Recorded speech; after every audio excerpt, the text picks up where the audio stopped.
ขอบใจท่านอาจารย์ซึ่งอันท่านเอื้อยศรีสมพรกล่าวคำพระรัตนตรัยเป็นภาษาบาลีเลยเจ้าโดยกับพระรัตนตรัยเนาะอะระหังสัมมาสัมพุทโธภควาพุทธังภควันตังอภิวาเทมิ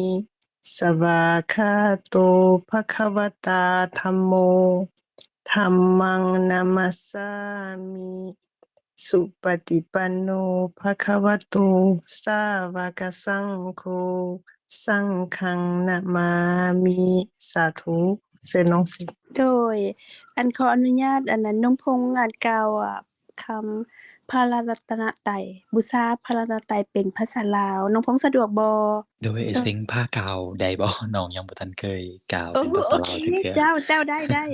ฉันขอบสิใจกล่าวกัเอ้ยนเด้อวันนี้เด้อมื้อหน้าก็ได้เจ้าขอนอบน้อมโดยขออภัยเจ้าขอนอบน้อมแด่พระผู้มีพระภาคเจ้าพระองค์นั้นซึ่งเป็นผู้ไกลจากกิเลสขออภัยนะพี่กุหลาบกล่าวคำพระรัตนตรัยได้พอดีเสียงไออะจ้ะท้องเสงคะสวดเป็นภาษาไทยนะคะ โดยได้จ้ะค่ะนะโมตัสสะภะคะวะโตอะระหะโตสัมมาสัมพุทธัสสะนะโมตัสสะภะคะวะโตอะระหะโตสัมมาสัมพุทธัสสะนะโมตัสสะภะคะวะโตอะระหะโตสัมมาสัมพุทธัสสะอะระหังสัมมาสัมพุทโธภะคะวาพุทธังภะคะวันตังอภิวาเทมิสวากขาโตภะคะวตาธัมโมธัมมังนัมสสามิสุปฏิปันโนภะคะวะโตสาวกสังโฆสังฆังนะมามิขอนอบน้อมแด่องค์พระสัมมาสัมพุทธเจ้าพระองค์นั้นพระผู้มีพระภาคเจ้าเป็นพระอรหันต์ดับเพลิงกิเลสเพลิงทุกข์สิ้นเชิงตรัสรู้ชอบได้โดยพระองค์เองข้าพเจ้าขออภิวาทพระผู้มีพระภาคเจ้าผู้รู้ผู้ตื่นผู้เบิกบานพระธรรมเป็นคำที่พระผู้มีพระภาคเจ้าตรัสไว้ดีแล้วข้าพเจ้าขอนมัสการพระธรรมพระสงฆ์สาวกของพระผู้มีพระภาคเจ้าปฏิบัติดีแล้วข้าพเจ้าขอนอบน้อมพระสงฆ์กราบค่ะกราบอนุโมทนาค่ะน้องเสงโดยสาธุเชิญค่ะ โดยขอบใจกุหลาบหลายๆเจ้ามื้อนี้ก็เป็นวันที่11เจ้าเดือน1ปี2006มีการสนทนาตามกันนี่เป็นภาษาลาวจ้ะมื้อนี้ผู้ใดมีคำถามหยังบ่เชิงว่าจะให้ท่านอาจารย์นั้นอนุชาเพิ่น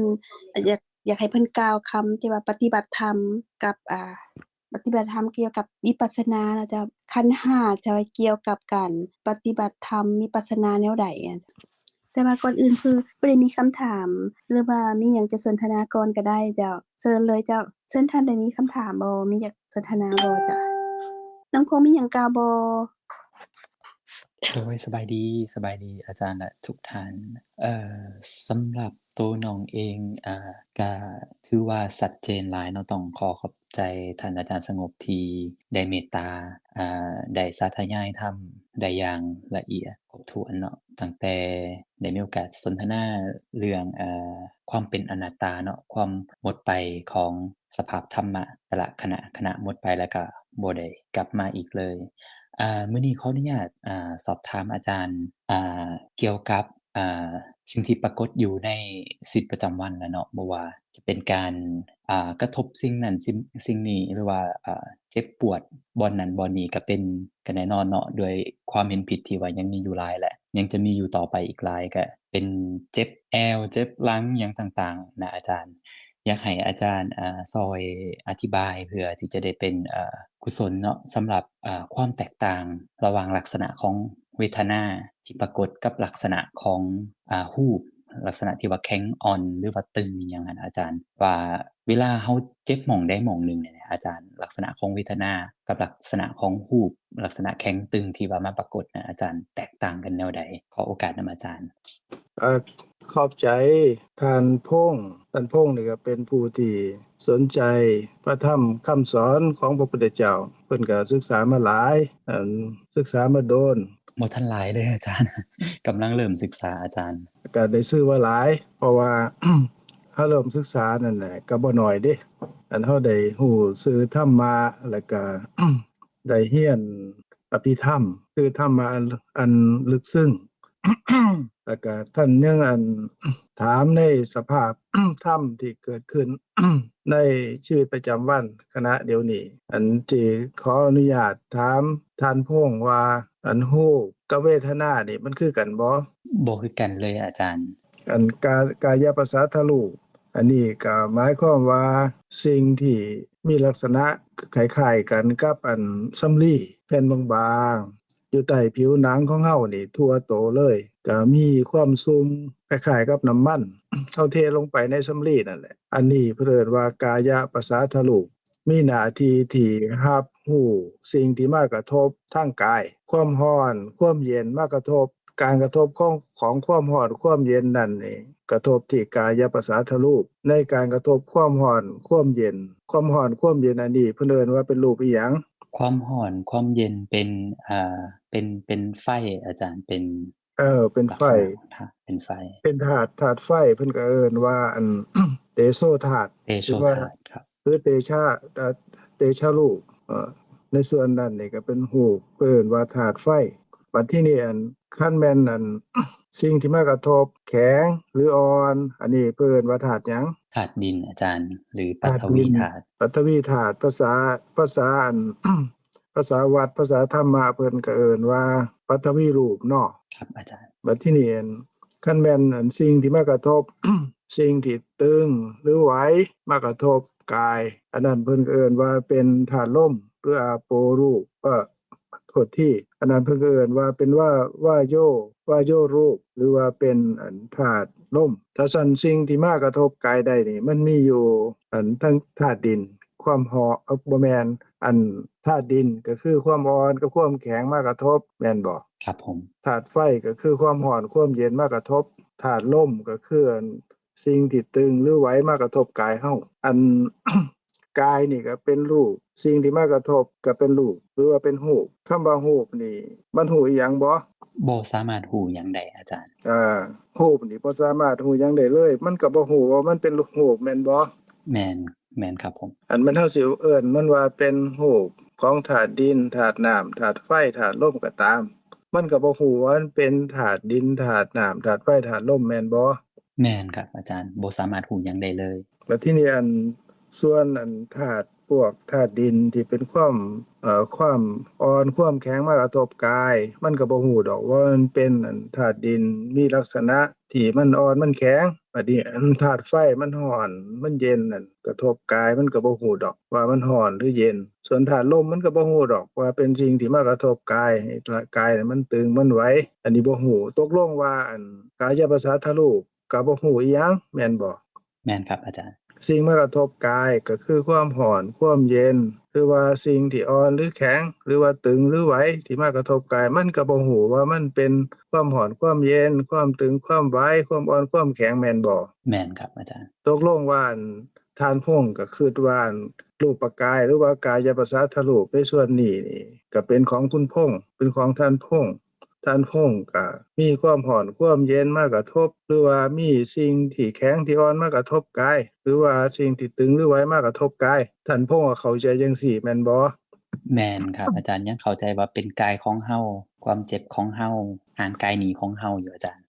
บ่แม่นได้ท่านพงษ์อย่างเดียวเด้ผู้เดียวเด้ผู้อื่นก็คิดจังซี่แหละก็คิดว่าเป็นของเฮาจังซี่แหละร้อนก็เฮาร้อนหนาวก็เฮาหนาวสิ่งที่มากระทบสัมผัสในความตึงความไหวหรือความอ่อนความแข็งก็เป็นเฮาไปหมดเลยกายประสาทรูปนี่ก็เป็นของเฮาเป็นเฮาตัวตนของเฮาอันนี้มันเป็นจังซั่นแต่ว่าในความเป็นจริงแล้วรูปก็เป็นรูปเพิ่นบ่ฮู้หยังเลยบ่ฮู้อารมณ์บ่ฮู้ว่าเป็นของผู้ใดบ่ฮู้ว่าเป็นไผเป็นตัวตนของไผเพิ่นบ่ฮู้สิ่งที่มันเป็นก็คือว่ามันเกิดขึ้นสืบต่อกันไปแล้วก็เฒ่าคือแปรเปลี่ยนแล้วมันก็ดับคืออนิจจตาคือว่าอนิจจตารูปความเกิดขึ้นของรูปก็เป็นรูปอันหนึ่งเป็นลักษณะรูปการสืบต่อของรูปเพิ่นเอิ้นว่า สันตติรูปมันก็เกิดขึ้นแล้วก็เป็นไปของมัน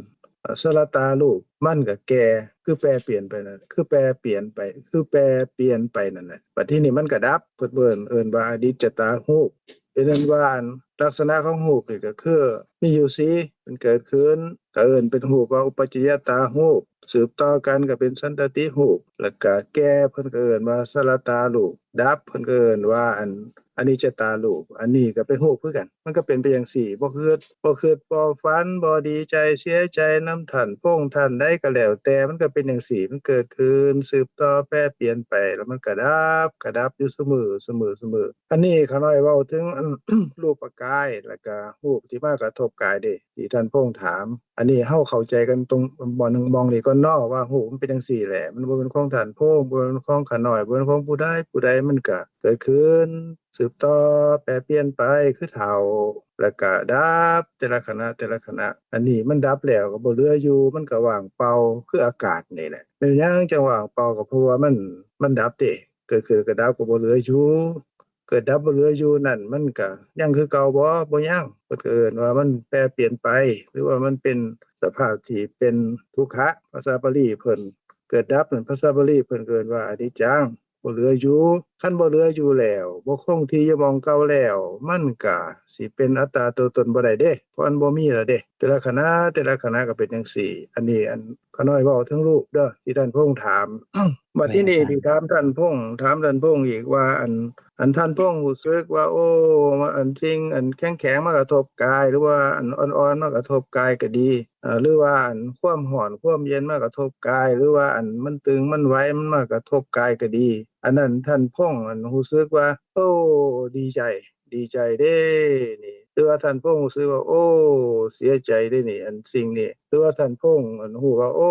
อันนี้มันกระทบกายข้าน้อยกระทบกายผู้นั้นผู้นี้นี่ความทุกข์เกิดขึ้นหรือว่าสบายเด้มันมากระทบกายนี่หรือว่ากระทบแล้วก็รู้สึกว่าซื่อๆอยู่บ่ดีใจบ่เสียใจบ่ทุกข์บ่สุขความรู้สึกจังซี่นี่เพิ่นเอิ้นว่าอิหยัง เพิ่นเอิ้นว่าเวทนาอาจารย์ ภาษาบาลีเพิ่นว่าเวทนานี่มันเป็นสิ่งที่เกิดขึ้นกับใจเด้เกิดขึ้นกับจิตเด้สิ่งที่เกิดขึ้นกับจิตนี่เพิ่นเอิ้นว่าอิหยังล่ะภาษาบาลีบัดนี้ เพิ่นเอิ้นว่าเจตสิก เพิ่นว่าเจตสิกเจตะแปลว่าใจนะหรือว่าจิตเป็นสภาพหูสิกะแปลว่าสิ่งที่เกิดกับจิตหรือว่าสิ่งที่เจืออยู่กับจิตเพิ่นเอาจิตตะมาบวกกันเข้ากับเจตสิกะก็เป็นเอิ้นว่าเจตสิกภาษาพวกเขาเอิ้นว่าสิ่งที่เกิดขึ้นกับใจสิ่งที่เกิดกับจิตบัดทีนี้สิ่งที่เกิดขึ้นกับจิตนี่มันต้องเกิดพร้อมกับจิตแม่นบ่ เกิดพร้อมกันดับพร้อมกันอาจารย์ แล้วก็รู้อารมณ์เดียวกันแม่นบ่ แม่นอาจารย์ แล้วก็มีหม้องเกิดอันเดียวกันอีก อาศัยที่เกิดเดียวกันโดย บัดนี้เพิ่นว่าสภาพหูแม่นบ่ เป็นสภาพหูอาจารย์ เป็นสภาพหูอารมณ์เด้สภาพหูนี่เพิ่นว่าเป็นนามเด้คันส่วนหูเพิ่นบ่ฮู้อิหยังเพิ่นบ่ฮู้หรือแปลอย่างหนึ่งว่าฮู้แปลว่าสิ่งที่แตกดับสิ่งที่แตกสลายไปโดยความร้อนความเย็นบ่คงที่หรือเอิ้นว่าเป็นโลกอันหนึ่งโลกก็คือคำว่าโลกหมายความว่าโลกะก็คือสิ่งที่แตกสลายสิ่งที่ถูกทำลายไปแต่ละขณะเกิดขึ้นสืบต่อแปรเปลี่ยนไปแล้วก็ดับอันนี้เอิ้นว่าฮู้ส่วนนามนั่นน่ะเป็นสภาพฮู้อารมณ์แปลว่าสิ่งที่เกิดขึ้นกับจิตฮู้อารมณ์ใดเพิ่นก็แบ่งออกเป็น2อย่างอันหนึงเอิ้นว่าจิตสภาพฮู้เป็นใหญ่เป็นประธานในการฮู้บัดนี้จิตนั้นเราสิเกิดขึ้นแต่เราอย่างเดียวบ่ได้เด้เราต้องอาศัยเจตสิกคำว่าเจตสิกก็คือสิ่งที่เกิดขึ้นกับจิตเจตสิกก็อาศัยจิตก็อาศัยเจตสิกมันเกิดขึ้นพร้อมกันดับก็พร้อมกันฮู้อารมณ์อันเดียวกันแล้วก็มีหม้องเกิดหม้องเดียวกันเกิดที่สภาพถ้าเป็นการเห็นการได้ยินได้กลิ่นลิ้มรสถูกต้องสัมผัสก็เกิดในภาษาทั้ง5นี่แหละทั้งเพิ่นว่าทวีปัญจวิญญาณในส่วนนี้10อย่างน่ะก็เกิดทางตาทางหูทางจมูกทางลิ้นทางกายส่วนอีกอันหนึ่งหัวอารมณ์ที่เกิดอยู่หัวใจหรือว่าหัตถยวัตถุอันนั้นน่ะมีจิตอีกจำนวนหลายประมาณ75ดวง75ประเภทอันนั้นก็เว้าสู่กันฟังซื่อๆเนาะบัดทีนี้คำว่าเจตสิกที่เกิดกับจิตเนี่ยมันบ่แม่นจิตก็บ่แม่นเจตสิกอาศัยกันและกันแล้วก็เกิดขึ้น บัดนี้ขาน้อยถามท่านพงษ์อั่นว่าอันความรู้สึกสุขก็ดีความรู้สึกทุกข์ก็ดีความรู้สึกดีใจก็ดีเสียใจก็ดีหรือว่าซื่อๆบ่สุขบ่ทุกข์บ่ดีใจบ่เสียใจก็ดีเนี่ยอันนั้นน่ะเป็นถามท่านพงษ์แล้วท่านพงษ์ก็บอกว่าเป็นเวทนาเจตสิกแล้วก็บ่แม่นจิตแล้วก็บ่แม่นรูปแต่ว่าอาศัยกันเกิดขึ้นจิตกับเจตสิกอาศัยกันเกิดขึ้นแล้วก็จิตกับเจตสิกนั่นก็อาศัยรูปเกิดขึ้นคือกันวันนี้ประเด็นที่ว่าคันเฮาดีใจคันเฮาเสียใจแต่ว่าเฮาเว้าซื่อแต่ว่าเป็นเฮาดีใจเป็นเฮาเสียใจที่แท้แล้วเจตสิกเวทนาคือความรู้สึกนั่นน่ะเป็นเฮาบ่บ่ได้เป็นเฮาอาจารย์ เป็นของเฮาบ่ บ่แม่นของเฮา เป็นตัวตนของเฮาบ่ บ่แม่นตัวตนของเฮา เป็นหยังยังบ่เป็นเฮาบ่เป็นหยังยังบ่เป็นของเฮาเป็นหยังยังบ่เป็นตัวตนของเฮา เพราะว่ามีเหตุมีปัจจัยก็เกิดขึ้นตามเหตุตามปัจจัยบ่แม่นเฮาสิไปสามารถบังคับบัญชาให้เกิดได้เขาเกิดตามเหตุตามปัจจัยของเขาเองอาจารย์ ก็แม่นอยู่อันนี้บัดทีนี้คันเฮาเจาะลึกลงไปนี่เจตสิกอย่างเวทนาเจตสิกที่เฮากำลังคุยกันอยู่นี่เจตสิกก็เป็นเจตสิกแม่นบ่แม่นอาจารย์ มันเป็นคุณพงษ์บ่เป็นทานพงษ์บ่เป็นทานงบบ่เป็นทานใดบ่ บ่เป็นสิ่งใดสิ่งหนึ่งเลยอาจารย์ เป็นเจตสิกก็เป็นเจตสิกเป็นสิ่งที่เกิดขึ้นกับจิตคันสิเอิ้นชื่อก็ว่าเป็นนามธรรมก็คือเป็นสภาพหัวอารมณ์และเจตสิกอันนั้นนี่มันเป็นจิตบ่ บ่แม่นจิตอาจารย์ มันอาศัยจิตเกิดขึ้นอาศัยกันและกันเกิดขึ้นบัดทีนี้มีคำถามว่าคันมันเกิดขึ้นแล้วมันยังอยู่จังซั่นตลอดไปบ่ยังท่านพงษ์มีความรู้สึกว่าตอนนี้มันหนาวนี่เกิดขึ้นนี่หรือว่าตอนนี้มันโอ้ยร้อนหรือว่าตอนนี้มันมีหยังมากระทบกายรู้สึกว่าแข็งมากระทบหรือว่าอ่อนนุ่มมากระทบก็ดีสิ่งที่มากระทบนั่นน่ะมันเป็นคุณพงษ์บ่ บ่แม่นบ่แม่นขน้อยเลยอาจารย์ บัดทีนี้มันเกิดขึ้นแล้วมันก็ดับบ่ เกิดเราต้องดับอาจารย์ทุกๆขณะ จังทุกขณะจังซั่นความรู้สึกเป็นสุขก็ดีความรู้สึกเป็นทุกข์ก็ดีความดีใจก็ดีเสียใจก็ดีหรือรู้สึกเฉยๆก็ดีความรู้สึกอันนี้นี่มันบ่แม่นรูปแม่นบ่ บ่แม่นรูปอาจารย์ เพราะว่ารูปบ่สามารถบ่รู้สึกหยังบ่ฮู้หยัง แล้วบัดทีนี้มันก็บ่แม่นจิตแม่นบ่ บ่แม่นจิตอาจารย์ เป็นสิ่งที่เกิดกับจิต มันเป็นสิ่งที่เกิดกับจิตเอิ้นว่าเจตสิกแม่นบ่ แม่นครับอาจารย์ ในเจตสิกที่มันเป็นสภาพหัวอารมณ์อันนี้นี่มันแม่นท่านพงษ์บ่ บ่แม่นขน้อยเลยอาจารย์ มันแม่นจิตบ่ บ่แม่นจิต แล้วมันเกิดขึ้นกับจิตนั่นน่ะจิตรู้สึกว่ามีความสุขความทุกข์ดีใจเสียใจหรือเฉยๆจิตอันนั้นน่ะเป็นท่านพงษ์บ่ บ่แม่นขน้อยเช่นเดียวกันอาจารย์ จิตก็เป็นจิตเป็นสภาพรู้บ่มีท่านพงษ์ไว้ผู้ใดในหันเลยกันรู้ว่ามันความรู้สึกดีใจรู้สึกเสียใจรู้สึกซื่อๆหรือว่ารู้สึกสุขรู้สึกทุกข์ก็เป็นความรู้สึกก็เป็นเวทนาที่เกิดขึ้นแล้วมันก็ดับไปบ่เหลืออยู่ในความรู้สึกอันนั้นก็เป็นเจตสิกมันบ่แม่นคนบ่แม่นผู้ใดก็เอิ้นชื่อซื่อๆเอิ้นชื่อว่าเป็นเจตสิกแล้วก็เจตสิกอันนั้นก็บ่แม่นจิตก็บ่แม่นเจตสิกมันอาศัยกันและกันเกิดขึ้นมีสภาพรู้นำกันแล้วมันก็บ่แม่นท่านพงษ์มีนำซ้ำว่ามันเกิดขึ้นแล้วมันก็บ่คงที่อยู่อย่างเก่าเด้คันดีใจก็บ่แม่นดีใจเบิดมื้อเบิดเว้นเด้เสียใจก็บ่แม่นเสียใจเบิดมื้อเบิดเว้นเด้หรือว่ารู้สึกสุขรู้สึกทุกข์ก็บ่แม่นทุกข์สุขเบิดมื้อเบิดเว้นหรือว่าซื่อๆก็บ่แม่นจังซั่นเพราะว่าจิตมันเกิดขึ้นหัวอารมณ์แต่ละทางก็มีเจตสิกแต่ละอย่างเกิดร่วมขึ้นกับจิตเกิดขึ้นแล้วก็ดับท่านพงษ์รู้สึกว่าดีใจเสียใจหรือว่ารู้สึกทุกข์กายทุกข์ใจหรือว่ารู้สึกเฉยๆอันนี้มันเกิดขึ้นกับขณะจิตหนึ่งบัดทีนี้ต่อไปท่านได้ยินขาน้อยพูดหรือว่าท่านเห็นหรือว่าท่านคิดนึกหรือว่าท่านมีสิ่งมากระทบสัมผัสทางกายก็ดีหรือว่าท่านกินข้าวกินน้ำมีความรู้สึกในรสก็ดีแต่ในขณะนั้นมันก็มีเวทนาเกิดขึ้นก็เปลี่ยนไปเรื่อยๆเดะเกิดขึ้นแล้วก็ดับเกิดขึ้นแล้วก็ดับเพราะว่ามันท่านพงษ์ก็ตอบแล้วว่ามันเกิดกับจิตอาศัยจิตเกิดขึ้นจิตก็อาศัยมันเกิดขึ้นมันก็อาศัยจิตเกิดขึ้นแล้วมันก็ดับบ่เหลืออยู่ในแต่ละทางแต่ละขณะนี่ตอนนั้นท่านพงษ์เห็นนี่ก็มีเวทนาเกิดขึ้นเดะหรือได้ยินขาน้อยเว้านี่ก็มีเวทนาเกิดขึ้นเวทนานั้นเพิ่นว่าบ่รู้สึกทุกข์บ่รู้สึกทุกข์ดอกเพิ่นว่าอุเบกขาเวทนาหรือว่าความร้อนความเย็นมากระทบกายเฮาก็ดีหรือว่าของอ่อนของแข็งมากระทบก็ดีรู้สึก สุขกายหรือทุกข์กายอันนั้นก็เป็นอันทุกขเวทนาหรือสุขเวทนาเด้บัดนี้คันได้ยินกะน้อยพูดกะน้อยเว้าอีกมันก็เป็นอุเบกขาเวทนามันก็เปลี่ยนไปเรื่อยๆเด้หรือว่าอันท่านพงษ์ได้ยินกะน้อยเว้าแล้วก็เกิดความติดข้องว่าเพิ่นนี่คือจังเว้าดีแท้มักหลายเกิดขึ้นเพิ่นว่าอันโลภะความติดข้องเกิดขึ้นอันนี้ก็มีโสมนัสเวทนาเกิดขึ้นเด้ฟังไปฟังมาอันเดี๋ยวท่านพงษ์ก็เหลียวเห็นอันนั้นอันนี้เอ้าอันนั้นอันเวทนาอันเก่าอันเบิดไปแล้วเด้คันเห็นนั่นก็มีอุเบกขาเวทนาเกิดขึ้นนำอีกบัดทีนี้อันคันท่านพงษ์อันได้ยินอีกในส่วนนั้นมันก็สิมีหยังในส่วนนั้นก็สิมีอันอุเบกขาเวทนาเกิดขึ้นแต่ว่าคันท่านพงษ์อันสอบที่เป็นโลภะเกิดขึ้นนั่นก็มีโสมนัสเวทนาเกิดขึ้นหรือว่ารู้สึกซื่อๆรู้สึกเฉยๆก็มีอุเบกขาเวทนาเกิดขึ้นมันก็สิเกิดขึ้นกับจิตจังซี่ตลอดไปเด้มีเวทนาเกิดตลอดทั้งเห็นทั้งได้ยินได้กลิ่นลิ้มรสถูกต้องสัมผัสนึกคิดมันก็สิเกิดมีเวทนาเกิดตลอด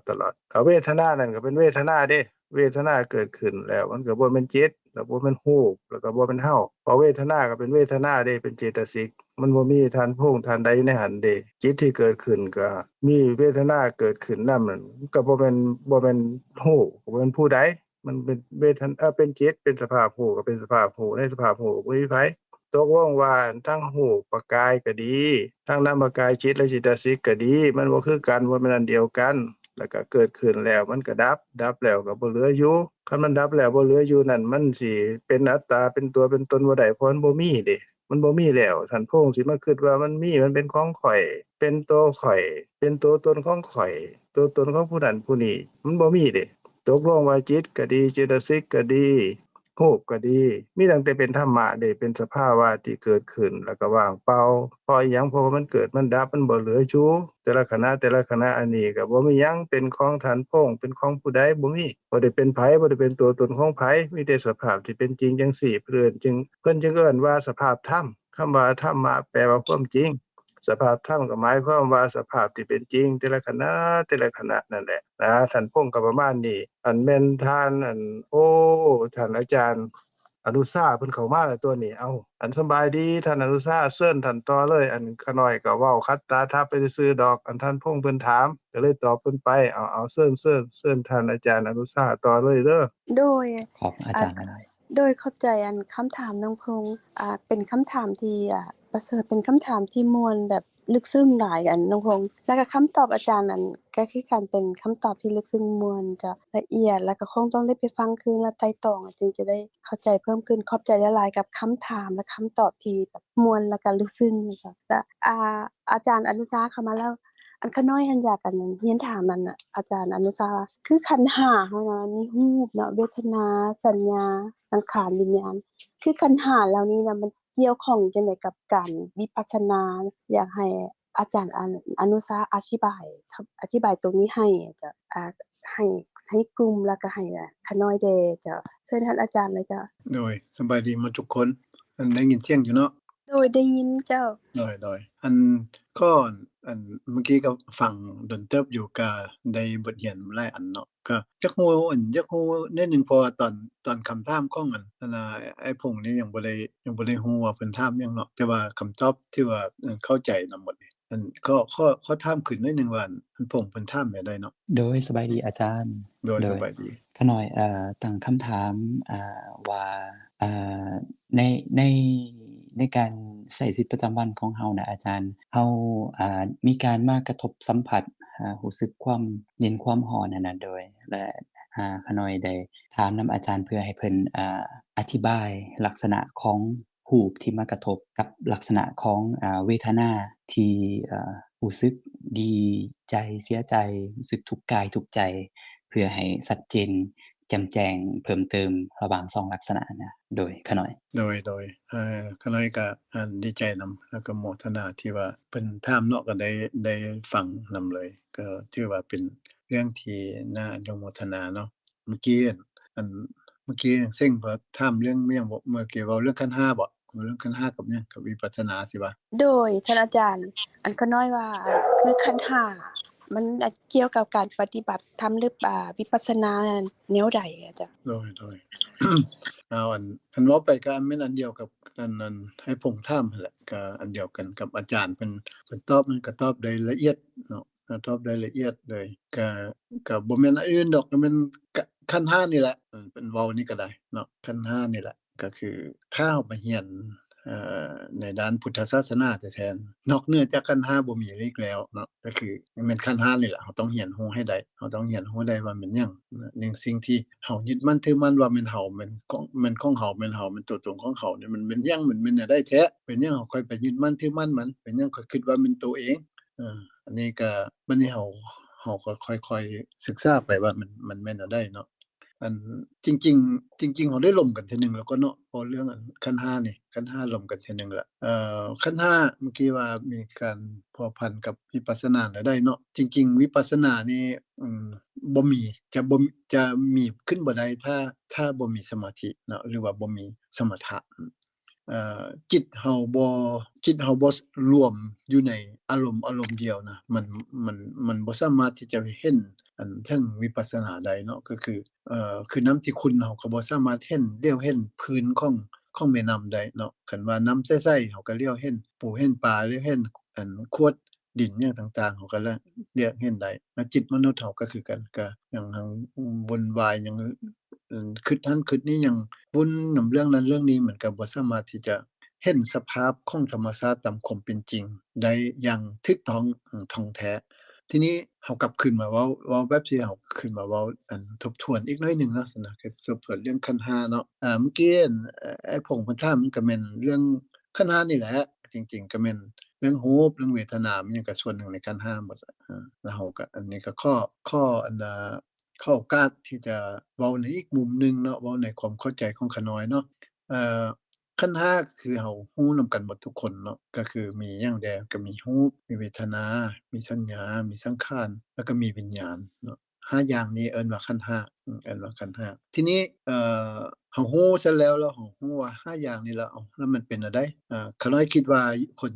ที่สนใจในธรรมแล้วก็ฟังอยู่นี่ขาน้อยคิดว่าพื้นฐานตัวนี้ก็คือสิเข้าใจหมดแล้วแต่ขาน้อยจะทบทวนในแง่ของขาน้อยให้ฟังว่าขาน้อยพอเข้าใจแนวนี้เนาะการที่จะเข้ามาศึกษาธรรมะหรือว่าเข้ามาศึกษาพุทธศาสนาหรือจะปฏิบัติเอิ้นว่าปฏิบัติเฮาก็มีปริยัติมีปฏิบัติและมีปฏิบัติเนาะแต่ว่าในเบื้องต้นเฮาก็เว้าเรื่องปริยัติเนาะก็เรียนรู้ก่อนว่าขันธ์ห้ามีหยังแดเนาะมี5อย่างนั้นแล้ว5อย่างนี้เฮ็ดแนวใดมันมีรู้แล้วว่าขันธ์ห้านี่แต่ว่ามันเฮ็ดเวียกกันจังไดแล้วมันเกิดหยังขึ้นมันเกิดหยังขึ้นทุกมื้อนี้มีเรื่องต่างๆอยู่ในโลกนี้หรือว่าในตัวเฮาเองตัวผู้อื่นแม่นปัญหาต่างๆ108,000ประการอยู่ในโลกเหล่านี้ก็แม่นการเฮ็ดเวียกของขันธ์ห้าหมดแม่นการเฮ็ดเวียกแม่นการกระทบแม่นการเฮ็ดเวียกแม่นการการเคลื่อนเนาะระหว่างขันธ์ห้าหรือว่าการที่จะอาศัยซึ่งกันและกันแล้วเกิดขึ้นอาศัยกันซึ่งกันและกันแล้วก็ดับไปมันก็มีแต่เท่านี้แล้วในเบื้องต้นเนาะในเบื้องต้นเฮารู้ก่อนเนาะเฮาพยายามเข้าใจนำกันว่าขันธ์ห้านี่มันมีอันนั้นมีอันนี้แต่ถ้าเฮาคืนก็คือว่าตัวขันธ์ห้าที่เฮาเว้านี่นะรู้5อย่างนี่ล่ะมันมีในตัวเฮาบ่ทุกคนเฮาก็คือสิรู้นำกันหมดแล้วแหละเนาะที่ฟังอยู่นี่ก็ได้ก็ล้วนแล้วแต่มีอยู่ในตัวเฮาหมดแหละถามว่าเฮามีความรู้สึกบ่เฮาก็มีความเคยคิดเรื่องอดีตบ่มันก็เคยมีเรื่องคิดถึงอนาคตบ่ก็เคยวิญญาณไปรับรู้นี่รับรู้นี่บ่มันก็เคยเป็นหมดหั้นนะมันเพราะว่าเฮาเป็นมนุษย์แล้วมีขันธ์ห้าแล้วมันก็มีการเคลื่อนไหวแบบนี้แต่ก็ได้เว้าเรื่องในแง่อันหนึ่งอีกก่อนว่าเวลาปฏิบัติเนาะเวลาปฏิบัติก็คือในหนังสือที่เพิ่นเว้าถึงเรื่องอันแยกการปฏิบัติเพิ่นแยก1มันวิญญาณ2ว่าแม่นนามรูป1วิญญาณ2ว่าแม่นนามรูปแต่ก่อนก็น้อยเข้าใจก็ว่าแต่มีบางสูตรก็บอกว่านามรูปนี่ก็มีอันนั้นก็มีรูปแล้วก็นามมีรูปเวทนาสัญญาสังขารวิญญาณเนาะอันนี้ก็บางอันแต่ว่าในแง่ของปฏิบัติแล้วนี่นามนี่มี นามรูปแล้วก็วิญญาณสิแยกออกกันนามรูปมีหยังแดมีรูปมีเวทนามีสัญญามีสังขารแล้วแยกวิญญาณออกมาต่างหากถ้าในภาษาธรรมะเพิ่นเอิ้นว่าวิญญาณทิฏฐิเนาะเป็นที่ตั้งของวิญญาณ เนาะมีหยังแดมีรูปเวทนาสัญญาสังขารแล้วอันวิญญาณนี่เพิ่นเอิ้นว่าวิสานาติก็คือเป็นผู้ที่ไปรู้รูปเวทนาสัญญาสังขารนี่เอิ้นว่าวิญญาณทิตินี่ก็แปลว่าวิญญาณไปตั้งอยู่ในไส้แดในรูปในเวทนาในสัญญาสังขารแล้วเวลาที่ไปตั้งอยู่ซั่นแล้วมันเกิดหยังขึ้นบัดนี้จิตไปรับรู้บ่ได้มันบ่นั้นเกิดจิตวางบ่ได้มันบ่นั้นดับมันเพราะว่าเวลามันไปจับอยู่ไสมันบ่นั้นเกิดอะดิคันไปจับวิญญาณจับรูปตอนนั้นเฮาก็รู้สึกว่ามีรูปอยู่นำเฮาเฮารู้สึกว่ารูปเกิดขึ้นแล้วคันไปจับอยู่เวทนาโอ้รู้สึกปวดขาปวดแข้งตอนนั้นเวทนาเกิดแล้วรูปมันก็ดับไปเพราะว่าจิตมนุษย์นี่รู้เทื่อละอย่างพระพุทธเจ้าก็ตามเห็นอยู่ในพระสูตรเพิ่นก็ว่าจิตเฮาไวที่สุดแต่รู้เทื่อละอย่างรู้เทื่อละอย่างมีบางเทื่อก็เฮาก็มีความเข้าใจว่ารู้ได้พร้อมกันหลายๆอย่างพร้อมกันแต่จริงๆมันไวจนเฮาเข้าใจว่ามันรู้เทื่อละอย่างมันรู้พร้อมกันหลายๆอย่างนะหรือว่าพร้อมกัน2เทื่อ2อย่างซะแต่จริงๆตามกฎที่ว่าเพิ่นได้เว้าไว้ก็คือวิญญาณรู้เทื่อละอย่างทีนี้หลังจากที่รู้เวทนาเนาะเฮาเจ็บขาเจ็บแอวปั๊บนี่เฮาสมมุติว่านั่งสมาธิซะแล้วโอ้โตเจ็บขาอยู่หั่นนั่งสมาธิก็บ่ได้ขาน้อยเคยเป็นนั่งสมาธิเจ็บขาเจ็บแท้เจ็บว่าเจ็บจนบ่อยากจนจักเซาพุ่นแหละมันพอมันเจ็บขาแรงเนาะเจ็บแล้วก็นั่งเทื่อหน้าก็เจ็บขาอยู่หั่นแหละเลี้ยวไปเห็นหมู่เขาเจ้าเงานอนนั่นน่ะตัวเองก็ยังนึกว่าเฮายังบ่เงานอนเดะเนาะก็อยากเงานอนคือเขาเจ้าเว้ยเราเป็นหยังเฮาบ่เงานอนมันคือว่าเจ็บขาแท้อันนั้นก็แปลว่าเฮาไปรับรู้จิตเฮาไปรับรู้ซึ่งเวทนาอยู่ตลอดรับรู้ซึ่งอันตัวเจ็บขาแล้วมันบ่ไปรับรู้ตัวอื่นสมมุติว่าเฮาไปรับรู้นั่งไปเจ็บขาปั๊บนี่เจ็บอยู่นั่นล่ะเฮาไปคิดถึงเรื่องเมื่อวานนี้เมื่อก่อนหรือว่าเรื่องที่ผ่านมาแล้วเฮาเจ็บเฮารู้สึกเฮารู้สึกเสียใจแรงซะสมมุติว่าในขณะนั้นเฮาก็ไปอยู่กับสัญญาเก่าๆล่ะจิตเฮาไปอยู่สัญญาเก่าๆคันถ้าว่าเฮาจิตไปอยู่กับสัญญาที่เฮาดีใจหรือว่าเสียใจหลายๆจิตเฮาก็อยู่กับบ่นั้นน่ะตอนนั้นเจ็บขาถ้าว่าเจ็บขานี่เจ็บบ่เจ็บคือเก่านั่นแหละแต่ว่าเฮาบ่รับรู้มันย้อนว่าจิตเฮาไปอยู่กับสัญญาเก่าๆพุ่นเนาะสัญญาที่เคยดีใจสัญญาที่เคยเสียใจต่างๆหรือว่าสิ่งที่เฮาเคยผ่านมาแล้วเคยได้ยินเคยสัมผัสเคยได้ลิ้มต่างๆนี่แล้วจิตเฮาไปนึกถึงสิ่งนั้นแล้วเฮาก็ไปคิดนำสิ่งนั้นเจ็บขาอยู่ก็อาจจะบ่รู้สึกมันบ่รู้สึกเลยคันสิเว้าไปก็ได้มันไปอยู่นำสิ่งนั้นล่ะจนกว่ามื้อใดที่เวลาใดที่จิตตัวนั้นมันออกจากในสิ่งที่มันอยู่แล้วมันก็กลับขึ้นมาหาเวทนาพุ่นแหละมันก็สิเวทนาเกิดใหม่แล้วก็อันสัญญามันดับไปถ้ามื้อใดที่มันกังวลเด้มื้ออื่นสิเป็นอันนั้นมื้ออื่นสิเป็นอันนี้กังวลอยู่หั่นตอนนั้นจิตเฮาไปไสบัดนี้จิตเฮาก็ไปหาสังขารคือการปรุงแต่งมันยังบ่มาฮอดเทื่อแล้วเฮาก็คิดไปอยากเฮ็ดอันนั้นอยากเฮ็ดอันนี้แต่ว่ามันก็ยังบ่ได้เฮ็ดเทื่อดอกเนาะบางคนก็โอ้ยซื้อหวยอันน่ะคู่หนึ่งซื้อห้วยคู่หนึ่งห้วยเมืองไทยนี่เนาะโอ้คันคิดหาแล้วหาก็ซื้อนี่แหละคือซื้อแล้วตายมื้ออื่นสิออกล่ะคันถึกแท้ๆนี่มาโอ้6ล้านเด้นี่12ล้านบ่แน่ใจเนาะข้อยน้อยก็บ่ค่อยซื้อจักบ่ได้ซื้อมันก็หลายเด้เงินน่ะคิดถึกเบอร์ถึกห้วยนี่ก็โอ้คิดซื่อๆก็ม่วนแล้วก็ใจเฮาก็หมุนอยู่กับม่วนนำสิ่งนั้นแหละสิซื้อคันซื้อมาถึกนี่ก็สิดีใจและสิอยากได้อันนั้นซื้ออันนี้แหละคิดไปเห็นบ่จิตเฮานี่หมุนไปแต่4อย่างนี่แหละหมุนไป4อย่างนี่จิตไปตั้งอยู่ในรูป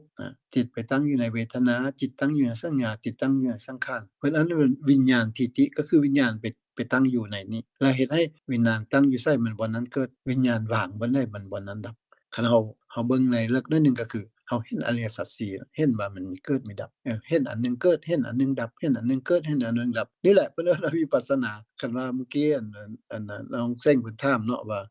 ขันธ์5นี่มันไปเกี่ยวข้องกับวิปัสสนาจังได๋ก็เกี่ยวข้องในนี้แหละก็เวลานั่งสมาธิน่ะเฮาเฝ้าเบิ่งหยังเฮาบ่แม่นไปเฝ้าเบิ่งว่าสิเฮ็ดแซงนั้นแซงนี้สิเฮ็ดอันปีนิพพานอันนี้ปีนิพพานในพุทธศาสนาแม่นเห็นการเกิดดับของนามรูปในเบื้องต้นเห็นการเกิดดับของนามรูปหรือว่าเว้าง่ายๆก็คือเห็นการเกิดดับของขันธ์5นี่แหละแล้วมันได้หยังบัดนี้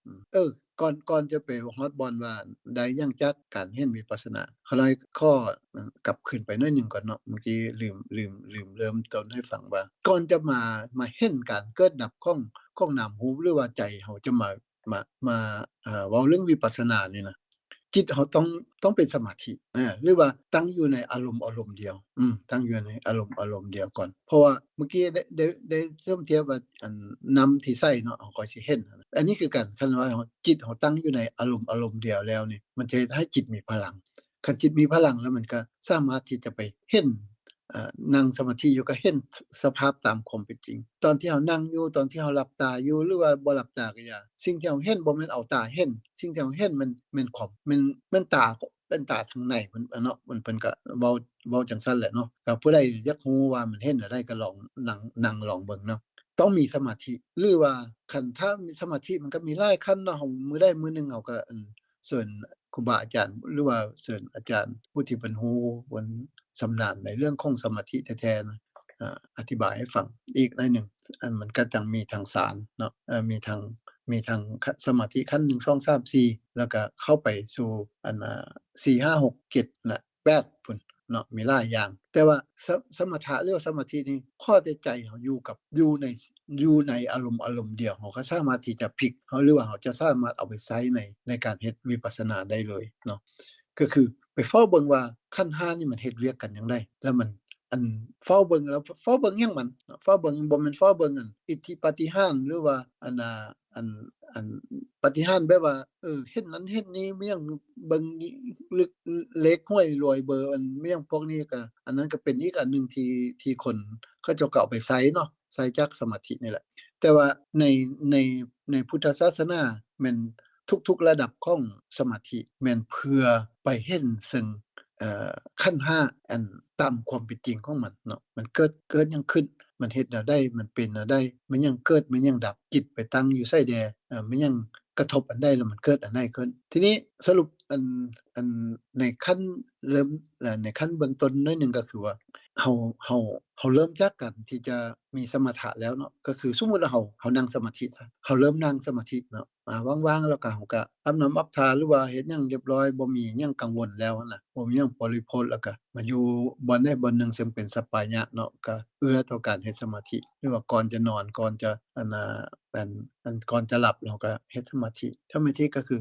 ในเบื้องต้นของที่เฮาเว้าเรื่องอานาปานสติก็คือในเบื้องต้นก็คือเอาจิตมาจับอยู่ลมหายใจก็คือเอาบ่อนใดบ่อนหนึ่งเป็นบ่อนอยู่ของจิตซะก่อนเนาะก็มาเบิ่งอยู่ลมหายใจ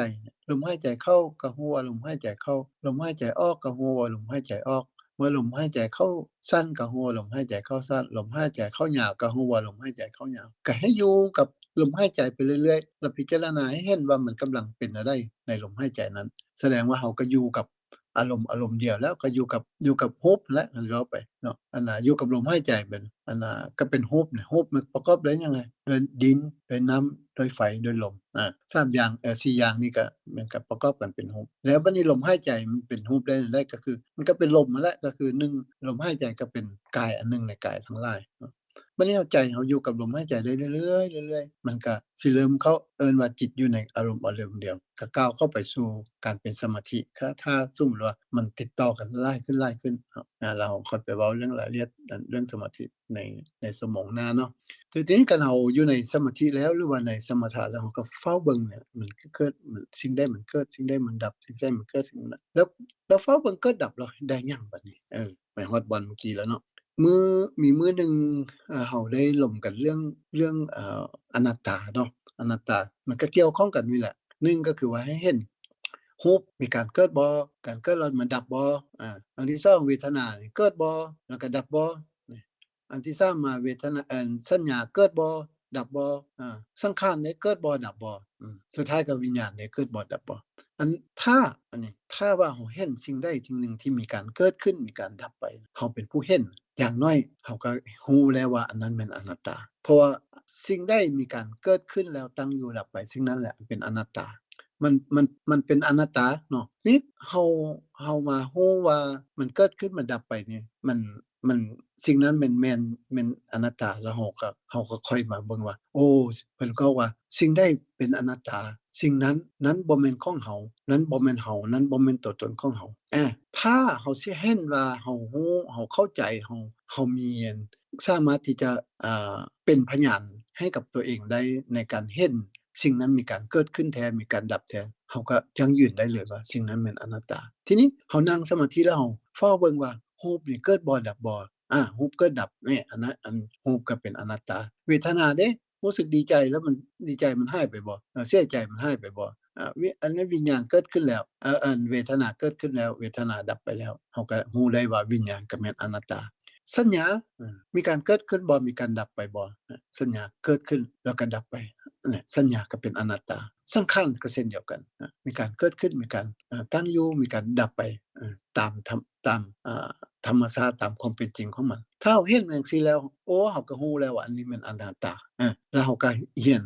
อันน่ะปริยัติหรือว่าเรียนในพระสูตรที่พระพุทธเจ้าเพิ่นเคยสอนเคยหยังมาเพิ่นก็บอกให้ได้ว่าสิ่งใดมีการเกิดขึ้นการตั้งอยู่มีการดับไปมันก็เป็นอนัตตาหมดแล้วมันบ่สามารถที่จะควบคุมได้มันบ่สามารถที่จะเว้าว่าสิ่งนั้นเป็นของเราเพราะว่าเราบ่สามารถที่จะควบคุมให้มันเป็นแนวนั้นเป็นแนวนี้ได้บ่ให้มันอาพาธได้บ่ให้มันแตกสลายไปได้บ่สามารถที่จะควบคุมมันได้นั่นเอิ้นว่าอนัตตาเมื่อกี้คณะก็ได้เว้าไปนิดหนึ่งถ้าสมมุติเราเข้าใจว่าสิ่งนั้นเป็นอนัตตาแล้วต่อได้เลยก็คือเพิ่นก็บอกว่าเนตังมะมะเนโสหัมมัสสมินะเมโสอัตตาซึ่งทั้งที่แต่ก่อนน่ะเนาะคันสมมุติว่าเราบ่เข้าใจเรายังบ่เข้าใจเราก็เข้าใจว่าสิ่งต่างๆที่เป็นขันธ์ห้านี่ก็แม่นของเราหมดแค้นก็ของเราฆ่าก็ของเราคนด่าก็เสียใจเดะเนาะบ่แม่นของเราเลยได้ฆ่านี่ตัดออกแม้คันว่าบ่แม่นของเราสินะมันเคยมีคนล้มกันเนาะอยู่ในคอร์สก็เลยก็คนเห็นเป็นอะไรก็มีแต่ทีนี้พอเห็นมาว่าแม่นอนัตตาแล้วบ่แม่นของเราแล้วบ่แม่นตัวตนของเราคันเห็นจั่งซั้นแล้วเข้าใจจั่งซั้นแล้วนี่เราวางได้เลยบ่บัดนี้เราวางในสิ่งที่เราเข้าใจว่าแม่นของเราได้ตลอดไว้ได้เลยบ่คันบ่ได้ก็ปฏิบัติต่อไปให้มันเข้าใจลึกซึ้งก็มันเข้าใจเรื่อยๆก็คือเราเห็นเงินสมมุติว่าเงินใบ 1,000 บาทที่สมมุติว่าโอ้เห็นก็ฮ้วยก็อยากได้แหล้วเนาะเพราะว่ามันก็ซื้อหยังได้หลายเดะก็1,000หรือว่า$100หรือว่าอิหยังก็ได้แล้วแต่เนาะคันสมมุติว่าเราเห็นก็โอ้แม่นแท้ละใบ 1,000 บาทสิเราก็อยากได้แต่ว่าพอจับขึ้นมาแล้วอ้าวบ่แม่นเงินอันนี้ปลอมเงินปลอมซะเงินบ่แม่นเงินแท้ปลอม1คันไปซื้อเขาก็สิจับซำบัดนี้คันรู้ไปซั้นเราก็ทิ่มเราก็บ่ใช้มันเราก็บ่เอาแต่ทีนี้ปัญหาก็คือว่าขันธ์ห้านี่เราเข้าใจว่ามันของเราแล้วนี่แล้วเราก็ยึดมั่นถือมั่นมาตลอดทั้งสารวัตรอันยาวนานแล้วมาบัดนี้เราเข้าใจแบบนี้แล้วเราเข้าใจว่ามันอนัตตาแล้วมันก็บ่แม่นของเราบ่แม่นเราบ่แม่นตัวของเราวางมันได้บ่ก็คือเฮ็ดเงินนั่นน่ะคันบ่แม่นของแท้สิคันสิไปซื้อเขาก็สิจับหรือว่าเก็บไว้เขาก็สิเขารู้ว่าเรามีของปลอมเขาเจ้าก็อยากทิ่มเขาเจ้าก็อยากวางแล้วเรานี่วางบ่ขันธ์ห้านี่คันวางบ่ได้ก็พยายามต่อไปก็คือฝึกฝนไปเรื่อยๆฝึกที่จะเห็นมันเกิดมันดับเรื่อยๆฝึกเห็นมันเกิดมันดับไปเรื่อยๆแล้วมันก็สิยอมรับไปเรื่อยๆว่านั้นแม่นสิ่งที่มันเกิดมันดับแล้วมันแม่นอนัตตามันบ่แม่นของเราบ่แม่นเราบ่แม่นตัวตนของเราฝึกไปเรื่อยๆฝึกไปเรื่อยๆให้มันยอมรับไปเรื่อยๆให้มันเข้าใจไปเรื่อยๆให้มันลึกซึ้งไปเรื่อยๆแล้วมันก็สิฮอดบอนว่าเราจะโพสต์สักคักก็คือวางในสิ่งนั้นแล้วเราบ่จับบ่บายในสิ่งอื่นมาแบกอีกนั่นแหละเอเสวันโตทุกขสะคือที่สุดแห่งทุกข์ขั้นสุดท้ายก็คือเข้าใจว่ามันบ่แม่นของเรานี่แหละมันค่อยสิวางได้อันนี้เดี๋ยวนี้ซุมื้อเราเข้าใจว่ามันอันนี้มันของเราอันนี้มันเราอันนี้มันตัวตนของเราเรื่อยๆอยู่มันก็บ่สามารถที่จะวางมันได้เพราะว่ามันเข้าใจว่ามันเราอยู่ตลอดดิเข้าใจว่ามันของเราเข้าใจว่ามันตัวตนของเรามียศตำแหน่งก็บ่อยากลงบ่อยากบ่อยากให้ผู้อื่นแล้วก็เข้าใจว่าของเขาผู้ใดมาเว้าผู้ใดมาด่ามันหยังก็เสียใจยอมก็ดีใจอยู่แล้วก็จิตมันผูกติดกับอารมณ์ด้วยอำนาจแห่งความเพลิดเพลินเนาะนั่นคือภพนั่นคือชาตินั่นคือสังสารวัฏเป็นเหตุให้สังสารวัฏมันบ่จบจักเทื่อมันค่อยหมุนอยู่ตลอดเวลาเนี่ยแล้วมันก็บ่มีทางจบถ้าพวกเราจะบ่เห็นว่าสิ่งนั้นมันบ่แม่นเข้าใจว่าสิ่งนั้นบ่แม่นของเราบ่แม่นเราบ่แม่นตัวตนของเราถ้าจะเข้าใจแบบนั้นก็คือเห็นว่าสิ่งนั้นมีการเกิดมีการดับมีการเกิดมีการดับเกิดดับมันหยังบัดนี้เกิดดับก็แม่นอริยสัจ4นั่นแหละมีหยังมีทุกข์สมุทัยนิโรธมรรคก็ปฏิจจสมุปบาทก็เห็นสายเกิดสายดับก็อันน่ะปฏิจจสมุปบาทสายเกิดก็แม่นข้อ2ปฏิจจสมุปบาทสายดับก็ข้อ3สิแล้ววิธีในการที่จะมาปฏิบัตินี่ก็คือ เดินตามมรรคมีองค์8ทางสายกลางที่พระพุทธเจ้าเคยตรัสไว้เอาอันนั้นแหละมาเดินแล้วก็ย่างไปเรื่อยๆ1สมาธิก็ต้องรู้ก่อนว่าจะสมมุติว่าเฮาสิไปเฮาสิอยู่เฮาสู่อยู่เวียงจันทน์สิเฮาอยากไปปักเสสมมุติว่าปักเสต้องอยู่ทางใต้เฮาต้องรู้ว่าปักเสอยู่ทางใต้เราก็ต้องหันหน้าไปให้มันถึกแล้วก็ย่างหรือว่าขี่รถหรือว่าอิหยังก็แล้วแต่ปัญหาก็ทิศทางต้องเข้าใจว่าต้องไปทิศนี้อันนั้นค่อยเอิ้นว่าสัมมาทิฏฐิเนาะแต่ถ้าว่าเมื่อใดที่เฮาบ่เข้าใจแล้วเฮาก็สิไปปักเสแต่หันหน้าไปทางทิศเหนือเจ้าก้าวข้าไปเท่าใดเจ้าก็ไกลจุดมุ่งหมายของเจ้าเท่านั้นเฮาก้าวไปเรื่อยๆแฮ่งก้าวไปเท่าใดแฮ่งไกลออกเท่านั้นเพราะฉะนั้นอันนั้นเป็นมิจฉาทิฏฐิเนาะเขาต้องเข้าใจว่าเฮาให้เข้าใจซึ่งสัมมาทิฏฐิซะก่อนก็คือรู้ว่าทิศทางที่เฮาจะไปน่ะได้แล้วเฮาค่อยเดินค่อยเดินอันนี้ก็เป็นอันหนึ่งที่ข้อมีคำเห็นข้อแบ่งปันเนาะเกี่ยวกับขันธ์5แล้วก็เกี่ยวกับการเฮ็ดสมาธิก็คือว่าจิตมีอารมณ์เดียวนะก็คือพระพุทธเจ้าเพิ่นสอนเฮาหลายที่สุดแล้วเฮาก็เฮ็ดตามหลายที่สุดคือสติปัฏฐาน4หรือว่าอานาปานสตินั่นแหละการรู้ลมหายใจเข้าออกแต่ละมื้อเราต้องฝึกเรื่อยๆว่าแต่ละมื้อเราต้องถามตัวเองว่ามื้อนี้เราได้ตั้งใจหรือว่ามีเจตนารู้ลมหายใจแล้วบ่เนาะอันนี้เป็นถามตัวเองอยู่ซุมื้อนี่ถามตัวเองอยู่ซุมื้อแล้วก็เฮ็ดให้มันได้มื้อหนึ่งเท่าใดก็ดีอันที่2หมายความว่าพอรู้ลมหายใจแล้วจิตเราอยู่อารมณ์เดียวแล้วเฝ้าเบิ่งว่ามันยังเกิดมันดับเนาะสิ่งที่มหัศจรรย์หรือว่าสิ่งที่ประเสริฐที่สุดของการเห็นก็แม่นเห็นว่าสิ่งนั้นมีการเกิดการดับเพราะว่าคันถ้าว่าเราบ่เห็นว่ามันเกิดมันดับนี่เราจะบ่รู้ดอกว่านั่นบ่แม่นเรานั่นบ่แม่นเรานั่นบ่แม่นอันของเรานั่นบ่แม่นเรานั่นบ่แม่นตัวตนของเราเพราะว่าอันนี้มันสำคัญที่สุดเนาะเพราะฉะนั้นแต่สุดท้ายก็คือว่ามีหยังก็อย่าที่เราเว้ากันเนาะที่เราจะเรียนรู้หรือว่าเราจะมาได้ยินก็ขอให้ได้ยินสิ่งที่พระพุทธเจ้าเคยตรัสไว้เคยสอนไว้ว่าเพิ่นเคยสอนไผน่ะได้พระสูตรใดเกี่ยวข้องอันนำอันใดหรือว่าสอนผู้ใดแล้วเพิ่นว่าน่ะได้สอนแล้วมันมีผลต่อพระสูตรนั้นจบแล้วมีหยังเกิดขึ้นนั้นเราต้องเรียนในหลักคำสอนของพระพุทธเจ้าที่มีอยู่ในพระไตรปิฎกนั่นแหละค่อยเรียนรู้ไปเนาะข้อน้อยก็มีการได้เว้าให้ฟังในเบื้องต้นประมาณนี้ก่อนเนาะพอดีเวลาก็เกินไป3นาทีแล้วเพื่อจะได้เว้าต่อเนาะคณะข้อขอบใจและอนุโมทนากับหมดทุกคนสาธุ โดยขอบใจอาจารย์อนุชาหลายๆที่อธิบายให้ขันธ์5เกี่ยวกับวิปัสสนาแนวใดขันธ์5คือให้เห็นว่าการขันธ์5กับวิปัสสนาแม่นอารมณ์อันเดียวเนาะเป็นอารมณ์อันเดียวแล้วก็เห็นมีการเกิดดับของขันธ์5การเกิดดับของขันธ์5ซึ่งเกิดดับแล้วก็ว่างเปล่าซึ่งบ่มีเฮาคือตรงนี้ก็ต้องได้ขอบใจท่านอาจารย์อนุชาหลายแต่ก็ต้องมีคำถามแต่ละคนใส่มีคำถามตรงนี้บ่ซึ่งก็ยังมีอยู่แต่ว่าขอเป็นชั่วโมงหน้าจ้ะขอบใจท่านอาจารย์หลายๆแล้วก็ขอบใจญาติพี่น้องในกลุ่มที่เข้ามาสนทนาเข้ามาฟังนำจ้ะชั่วโมงที่หมดแล้วจะมีอยากให้ผู้อื่นมีคำถามหยังเสนอไว้บ่หรือว่าท่านอาจารย์กาญจนาหรือว่าอาจารย์สงบจะกล่าวหยังบ่จนจะจบจ้ะ ขออนุโมทนากับท่านอาจารย์อนุชาเพิ่นก็ได้ให้ความรู้เกี่ยวกับความจริงคือพระธรรมอย่างแจ่มแจ้งให้พวกเราได้เข้าใจ อันข้าน้อยขออนุญาตเติมหน่อยหนึ่งว่าที่ท่านนางทองเสงเพิ่นถามเกี่ยวกับวิปัสสนาคือขันธ์5ในขันธ์5เป็นวิปัสสนาจั่งใดก็สรุปเพิ่นท่านอนุชาเพิ่นก็สรุปได้แจ่มแจ้งแล้วว่าฮู้คำปลอมว่าเป็นคำปลอมฮู้เงินปลอมว่าเป็นเงินปลอมฮู้ตามความเป็นจริงฮู้กับเห็นอย่างแจ่มอย่างแจ้งบ่สงสัยแล้วว่ามันเป็นทองคำปลอมหรือว่าเป็นทองคำบ่ปลอมฮู้อย่างแจ่มอย่างแจ้งแล้วว่าเป็นเงินปลอมหรือว่าเป็นเงินบ่ปลอมคันเราฮู้ว่าปลอมแล้วใจเรามันก็นายบ่ยินดีบ่พอใจบ่ติดข้องฮู้ตามความเป็นจริงแล้วแต่ก่อนเราก็หลงว่ามันมีค่ามันเป็นของแท้ก็ยึดมั่นถือมั่นบัดคันเราฮู้จังซั้นแล้วนี่เราก็คลายการยึดคลายการติดในของปลอมนั้นเพราะเราฮู้ว่าเป็นของปลอมบ่มีค่าแล้ววิปัสสนาแปลว่าฮู้กับเห็นอย่างแจ่มแจ้งแดงแจ๋บ่มีหยังสงสัยอีกแล้วเพิ่นแปลตามชื่อว่าวิแปลว่าแจ้งปัสสนะแปลว่าเห็น วิปัสสนาญาณก็ความญาณะแปลว่าความเข้าใจความเข้าใจคือความหูความเห็นอย่างแจ่มแจ้งบ่มีอันใดสงสัยเพิ่นเอิ้นว่าวิปัสสนาคันเว้าถึงว่าขันธ์ห้านั่นโดยความหมายของคำว่าขันธ์ก็หมายความว่าว่างเปล่าคืออากาศเป็นหยังจังว่างเปล่าคืออากาศก็เพราะว่ามันเกิดดับแล้วมันบ่เหลืออยู่บ่มีแล้วมันหมดไปแล้วหายไปแล้วสิ้นไปแล้วแปรเปลี่ยนไปแล้วบ่เหลืออยู่แล้วบ่เหลือหยังเลยบ่มีแล้ว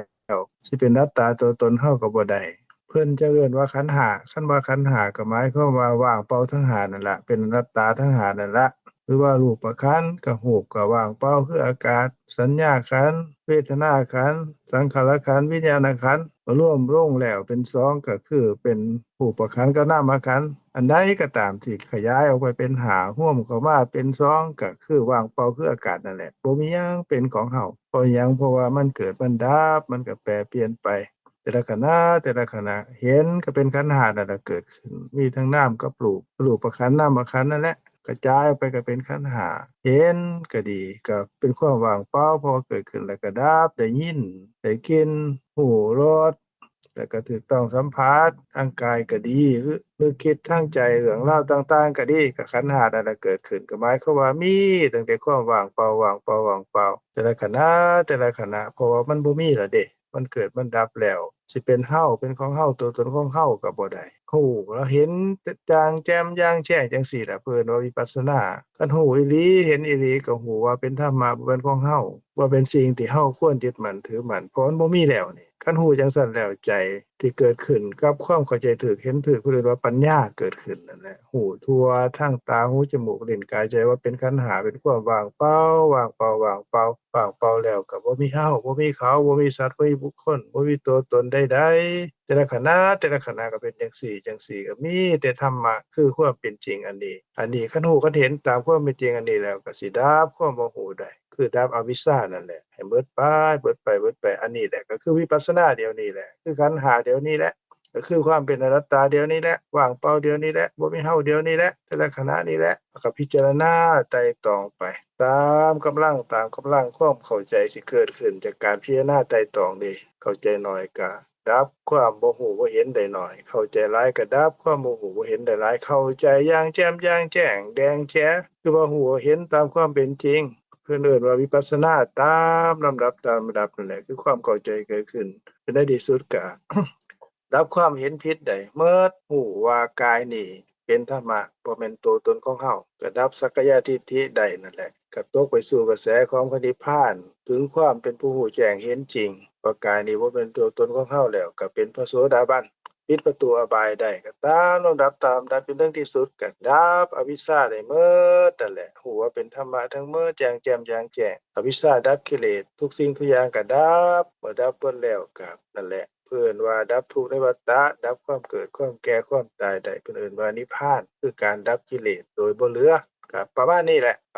อนุโมทนาสาธุกับท่านอนุชาและก็กับทุกๆท่านที่ได้ร่วมในการสนทนาธรรมในมื้อนี้ขอบใจหลายๆอนุโมทนานมัสการพระคุณเจ้านำเพิ่นเข้ามาให้กำลังใจนะท่านศรีธรรมศาสตร์ภิกขุแล้วก็สุขูทุกคนเด้อสำบายดี โดยขอบใจท่านอาจารย์หลายๆขอบใจอันท่านอาจารย์ทั้ง3หลายๆจ้ะขอบใจอันพระอาจารย์อันธรรมชาติภิกขุมหาสมพงษ์เข้ามาให้กำลังใจอันพวกกันน้อยในกลุ่มจ้ะท้ายนี้อยากให้เอื้อยอันให้อันเชิญเอื้อยอันสาครศิลาลักษณ์แผ่เมตตาเนาะเจ้าขอบใจหลายๆเจ้าเจ้า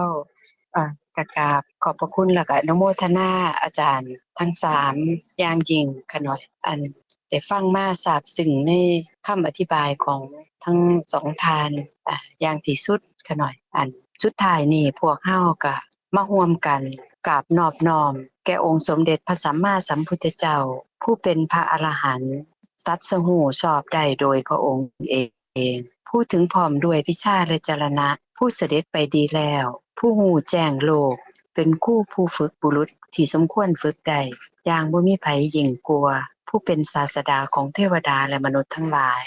ผู้จำแนกแจกแจงพระธรรมอันประเสริฐขอกราบนอบน้อมแด่พระธรรมคำสอนที่พระองค์ทรงเคารพบูชาเป็นธรรมที่ผู้ศึกษาและปฏิบัติพึงปรากฏชัดได้ด้วยตัวเองขอกราบนอบน้อมแด่หมู่พระอริยสงฆ์องค์ข้าเจ้าทั้งหลาย ผู้ปฏิบัติเพื่อกำจัดราคะผู้ปฏิบัติเพื่อกำจัดโทสะผู้ปฏิบัติเพื่อกำจัดโมหะตรัสรู้อริยสัจธรรมตามพระผู้มีพระภาคเจ้าด้วยอำนาจคุณพระรัตนตรัยขอสัตว์ทั้งหลายที่เป็นเพื่อนทุกข์เกิดแก่เจ็บตายด้วยกันทั้งเบิดทั้งสิ้นจงเป็นสุขทรอย่าได้มีเวรแก่กันและกันเลยอย่าได้เบียดเบียนซึ่งกันและกันเลยอย่าได้มีความทุกข์กายทุกข์ใจเลยขอสัตว์ทั้งหลายมีความสุขกายสุขใจรักษาตนให้พ้นจากทุกภัยทั้งสิ้นเถิดท้ายนี้ขออุทิศส่วนกุศลที่พวกหมู่เฮาทั้งหลายได้เฮ็ดมาให้ถึงซึ่งพ่อแม่ปู่ย่าตายายครูบาอาจารย์ผู้มีพระคุณของพวกข้าพเจ้าทั้งหลายทั้งในปัจจุบันและอดีตอนันตชาติแก่ญาติพี่น้องมิตรสหายที่ล่วงลับไปแล้วตลอดทั้งเทวดาและมนุษย์ทั้งหลายขอท่านมีจิตโสมนัสและอนุโมทนาในส่วนกุศลเหล่านี้ด้วยเถิดสาธุเจ้าค่ะสาธุค่ะขอกราบขอบคุณอาจารย์ทั้ง3ท่านด้วยนะครับและขออนุโมทนากับทุกท่านด้วยครับครับยินดีในกุศลทุกท่านครับกราบขอบคุณครับ